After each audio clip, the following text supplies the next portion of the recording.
Now, it's a week since the Nigerian government suspended use of the social media platform Twitter, saying they'll prosecute anyone who continues to use it. The reason given for the ban was that Twitter is being used to undermine Nigeria's corporate existence. Well, there's been outcry with many Nigerians, including members of the National Assembly, saying it infringes on people's rights and freedom of speech. More than 170 civil society groups have launched a legal challenge with the regional body ECOWAS, and now the United States has condemned Nigeria's Twitter ban, with the State Department spokesman Ned Price saying the order has no place in a democracy and contravenes freedom of expression. Well, ironically, June 12th, which is tomorrow, Saturday, it is Democracy Day, when Nigerians remember the inexplicable annulment of the country's freest and fairest election in 1993 by the army, and celebrate the handover of power from the military to civilians in 1999, when civil liberties were restored. The United States condemns the ongoing suspension of Twitter by the Nigerian government and subsequent threats to arrest and to prosecute Nigerians who use Twitter. The United States is likewise concerned that the Nigerian National Broadcasting Commission ordered all television and radio broadcasters to cease using Twitter. For 60 years, the United States has been proud to partner with Nigeria on a broad array of issues and objectives, with the cornerstone of this relationship being premised on the vibrancy of democracy, a principle embraced by our two nations. Unduly restricting the media and all Nigerians from reporting, gathering, or disseminating opinions and information has no place in a democracy, and it undermines our partnership. Freedom of expression and access to factual and accurate information provided by independent media are foundational to prosperous and secure democratic societies. We join the UN Human Rights Office and partner nations who call for Nigeria to respect freedom of expression online and offline. They are talking with Twitter to resolve this matter. That's what we had. And our belief is Nigeria needs Twitter just as much as Twitter needs Nigeria. And our expectation is that this engagement between the federal government of Nigeria and Twitter will resolve the dispute between Twitter and our government. I'm an optimist. I believe that all of us would have learned our lessons. But first, I'm joined in the studio by the author, playwright, human rights activist, and former Senator Shehu Sani. Thank you very much indeed for coming in. Thank you for having me. What's your take on this Twitter ban? Because the Nigerian government is clearly standing firm, even though members of the National Assembly, some of their members have condemned the move, and they've now been joined by the US State Department, as well as a coalition of civil rights groups who are challenging the ban in court. Thank you for having me once again. Well, first and foremost, the ban, I consider it as illegal and unconstitutional for this basic reason. The Constitution of the Federal Republic of Nigeria guarantees every citizen the right to freedom of expression. And there is nowhere in any aspect of that Constitution, in any page of that Constitution, where your right to freely express your opinion was restricted, limited, or specified to a certain platforms. So it is an impingement of that fundamental right. That is first. Secondly, the ruling political establishment, the ruling political elite, used Twitter and other social media platforms to challenge, oppose, and even antagonize the last civilian administration in this country. And they use it as a ladder to which they hold the government to account. And now, when they found themselves in the position of power, they felt uncomfortable with now people using that platform to hold them to account. That is secondly. On the third aspect of it is the fact that we can't pride ourselves as a democracy if technology of the first century has become so uncomfortable to the point that we are ready to sacrifice the letter and spirit of our constitution in order to create a buffer between the government and the people. So to me, I see this ban as an attempt to deny Nigerians the right to freely express themselves. The ban was caused simply by the decision of Twitter to delete the post of Mr. President. And before you join any social media platform, not even Twitter, they have a set of rules. And if you violate these rules, certainly they will act against you. I could have been one of those to say that Twitter was unfavorably and unfairly targeting African leaders or our own president. But they also acted against Trump and other people within the United States. Absolutely. So I have seen this as simply a bad legacy, and unfortunately it's going to be part of the stewardship of this administration in its own history. And what about the argument that they make that national security overrides all of that, and that if they feel that insurgent groups and separatist groups and groups that tend to destabilize the country are using Twitter as a means of getting their message out there, that potentially destabilizing message, then that justifies the action they're taking? Well, the decision to ban Twitter was not as a result of any postings by any individual that is tagged, considered, or categorized as being an insightful person. But now, I come from a part of the country, the Northwest, where bandits have been wreaking havoc, kidnapping and killing people and extorting ransom. They have in fact become a state within a state. And they don't use Twitter. They use the normal SIM card to call their victims and to call government agents and to collect their ransom back. Twitter was banned almost over a week ago, but just today, bandits stormed the New Bamali Polytechnic in Zaria, abducted teachers and lecturers and killed some people. And after the Twitter ban still, there were attacks and kidnappings, raidings and violence going on in the country.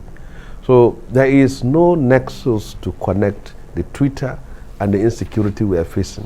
Nevertheless, the government has called on Twitter to stop allowing tweets from the leader of IPOB, the separatist group Nnamdi Kanu, because apparently Twitter is one of the key platforms he uses in order to, as the government put it, spread divisive messages. What's your analysis of that? Because the question the government is asking is, why should Twitter delete the tweet of President Buhari and yet allow tweets from the leader of a separatist group to remain? They reckon Twitter is allowing itself, as I said, to be used to divide Nigeria. Well, I don't think when Nigeria experienced the civil war in 1967, there was no social media platform. That is first. Secondly, it's unfortunate that a government with all the resources it has, with the control of security apparatus it has, and the goodwill it has from all parts of the country, can now stoop itself to that level and said because of one person is tweeting, and as such the whole Twitter should be closed down. Terror groups like the Boko Haram and ISWAP have been broadcasting inciting videos and posted it on WhatsApp, on Facebook. Why has government for once never raised issue on that? That's a good point. For 10 years, Shehu, the now reportedly dead leader of Boko Haram, has been posting video messages. Even the NBC and other the television stations in Nigeria were even carrying such videos. Never for once has anybody raised any issue. So if you are concerned or disturbed about tweets by an individual, you have all the resources to counter him, to neutralize him, using the same social media platform. I am 100% opposed to separatists and secessionists working against the unity of this country, or inciting violence, or being complicit with violence, or in one way or another encouraging and aiding and abetting violence. Right. But I don't think that a government like this can reduce itself to the issue of one person. Okay. Yeah. We've got to take a break. We'll come right back. You're watching the Arise interview. Plenty more still ahead as we continue our chat with Senator Shehu Sani on the eve of Democracy Day in Nigeria. Stay with us. Welcome back to the Arise interview. I'm Charles Onyegulu. My first guest today is the civil society activist and former Nigerian Senator Shehu Sani, who's also an author and playwright. Senator Sani is a popular figure in Nigeria, a human rights campaigner who used to be a high-ranking politician in the ruling All Progressives Congress Party of President Buhari until he lost his ticket to the Senate for re-election through a process he says was undemocratic. Today, he's seen as a vocal critic of the government's policies and a prominent advocate for good governance in Nigeria. And on the eve of Democracy Day in this country, many remember him as a leading figure in the struggle for the restoration of democracy in Nigeria. He was arrested and jailed several times by past military regimes, and he has the scars to prove it. And Senator Shehu Sani is still with me in the studio. Thank you for staying with us.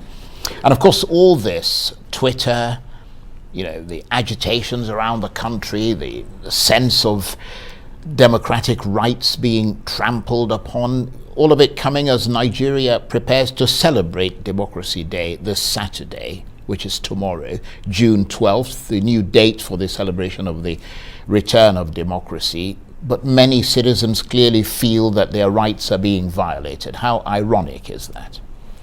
Well, first of all, we must appreciate the president and this government for recognizing June 12th rather than May 29th as a genuine Democracy Day.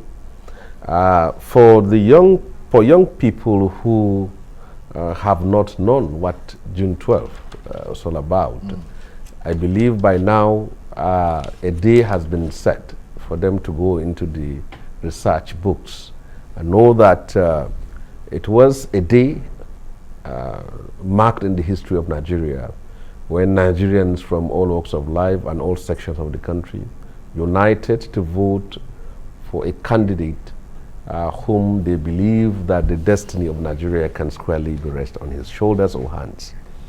Having said that, we are this year going to celebrate a democracy in a turbulent and stormy atmosphere as a nation. We have been facing challenges that are unprecedented in our history. We are more or less in a crisis point and also at a crossroad as a nation. Separatists from the southern part of Nigeria are up against the country. Bandits and terrorists from northern part of Nigeria have declared war on our country. And it is a challenging and trying moment for us. But what we need and what we are lacking is a national solidarity to address this problem, and also the vacuum in terms of the capacity and ability of the government of the day to address these challenges. So we can see that the challenges of our democracy in 2021 is that of pervasive insecurity that has become predominant in our country today, in all parts of the country. Almost all parts of the country is at war. And secondly, we are having a leadership that is increasingly becoming intolerant to public scrutiny and public criticisms. And the irony of it is that those who are in the position of power today were champions of the fight for good governance, for fundamental rights, and for constitutionalism.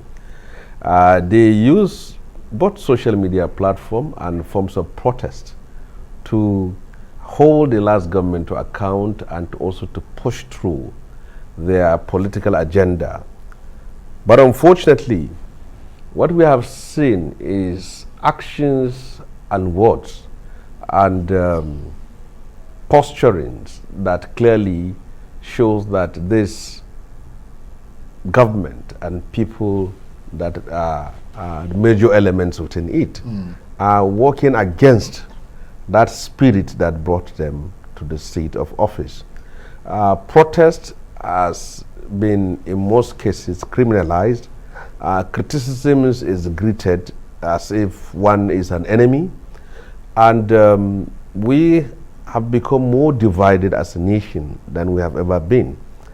And for 60 years of our political independence and over 100 years after amalgamation by the British, and almost 21 years since the restoration of democracy, you can see people becoming increasingly helpless and hopeless.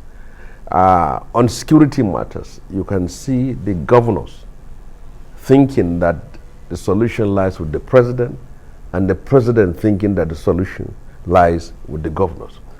So you can see that it is not only IPOB that is a dot in a cycle, but almost the whole country. Some parts of the country are in a triangle, some are in a square, some are in a rectangle.